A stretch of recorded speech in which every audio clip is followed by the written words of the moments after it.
Hi there, I'm Tom Lichtenheld. I'm an author and illustrator of picture books, and I'm here today to give a special shout out to a few people: Denise Lichty, Lynn Pittner, Jean DeFulvio, and Deb Schaffery. I understand you're retiring, and I'm here along with others to give you a big shout out and a big thank you for all the work you've done over the years on behalf of children and even people like me. So I'm not a teacher, but I've been in a few schools, and I've learned a lot of things, not just from the kids, but also from the teachers in my many school visits.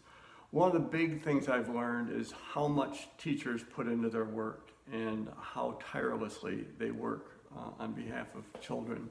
I say tirelessly because I'm tired after a school visit, and I get to go home and maybe not come back the next day, but you guys come back again and again, day after day.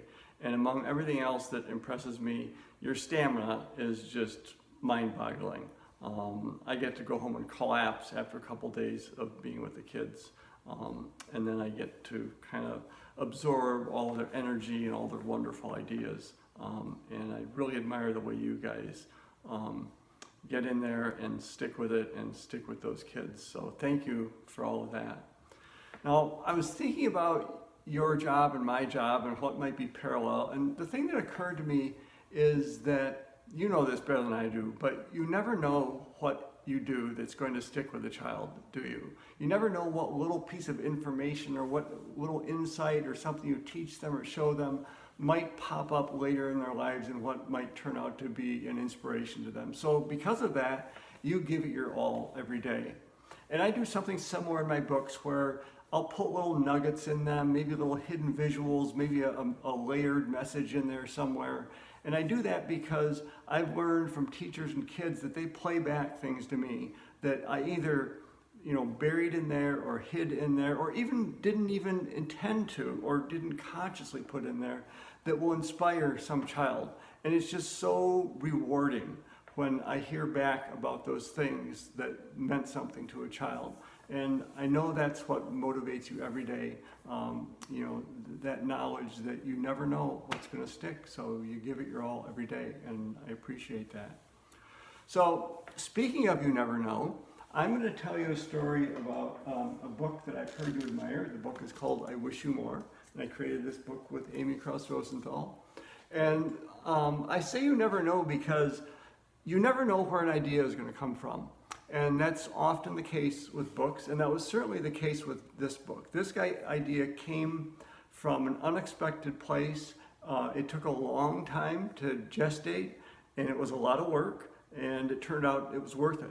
So I'll tell you where this book came from. Years ago, I used to work in the advertising business, as did Amy Krauss Rosenthal. That's kind of where we met. And we would make commercials and things. And one day we had a casting call for kids for a commercial. And all these kids showed up, and they would do their little bit in front of the camera, and they were all, just drop dead cute, of course. But this one little girl got up, and her sweater was misbuttoned. I have a picture of her here. I'm indebted to this little girl. So I don't know if you can see that, but you see how her sweater is one hole off. And I thought, oh, that's so cute. She has more buttons than holes. And I thought, maybe there's an idea there. So when I went home that night, I did a little drawing of her, and the drawing looked like this. And I thought, I wonder if that could be a book. So sometimes when I have an idea for a book, I'll test it out, and I'll kind of make it look like a book. So I made a title page, and I called it More Buttons Than Holes. And I actually put the publisher's logo on there, Chronicle Books, so I wanted to publish the book, because it's kind of like the power of suggestion. I figured, well, I sent this to them, and their logo's already on there. It's kind of a done deal for them. All they have to do is print it. So I came up with a whole bunch of things that are kind of like more buttons than holes. I came up with this drawing, and it says, more quackers than crackers. And it's a little girl in front of a whole bunch of ducks, and she's got just a few little crackers in her bag. So I did a whole bunch of drawings like this, and I sent them to the publisher. It was, more this than that kind of situations. And the publisher said, that's really cute. We like that you put our logo on the title page already, but it needs a soul. They're just clever little observations, and they don't have much reason to be. And I thought, you know, you're right, it does need a soul. And I thought, you know, I need some help with this. And there's no one I know better for giving an idea a soul than Amy Krause Rosenthal. So I said, Amy, would you sit down with the idea with me and just noodle it around a little bit with me, and let's see if we can give this thing more heart than it has just as these observations. So Amy and I worked for, you know, a couple of months off and on, and we came up with some very clever things. This is kind of a pure Amy idea: more cake than candle, more candle than cake. And it's a little baby, 1-year-old, and an older grandma with a bunch of candles. So we came up with a whole bunch of these things, and we were at a convention in Chicago one day with the editor, Victoria Roth, who was with the publisher, and we were just sitting around with all these drawings and things that were more this than that, and looking for a way to give it more heart, more soul. And actually, it wasn't me, it was either Victoria or Amy, said, let's make it a wish. Let's make it a wish from someone to someone for more bounty, more of this, more of that. So as soon as we did that, as soon as it became a wish, kind of a, you know, there was a connection from one person to another, it immediately had more heart. So even some of the things that we'd already drawn got to go into the book, but now they're wishes. I wish you more ups than downs. You guys probably have the book memorized. I wish you more tippy toes than deep.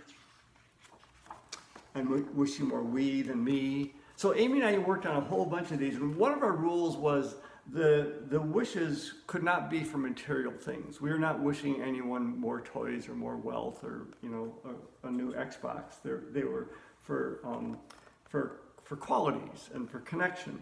And we made sure that the wishes were you know, more inspiring than just material. And we made sure that the wishes were things that were about generosity and magic. Here's, I wish you more snowflakes than tongue. You know, that's about magic. So this book, you know, took a long time to develop, and the most difficult part, as usual, was the ending. And Amy came up with this: I wish you more stories than stars. I wish all of this for you, because you are everything I could wish for and more. And that's the story of I Wish You More. And I wish you more. In particular, I can show you an outtake from the book, but I wish you, in your retirement, more high than by. So thank you very much, and take care. Bye.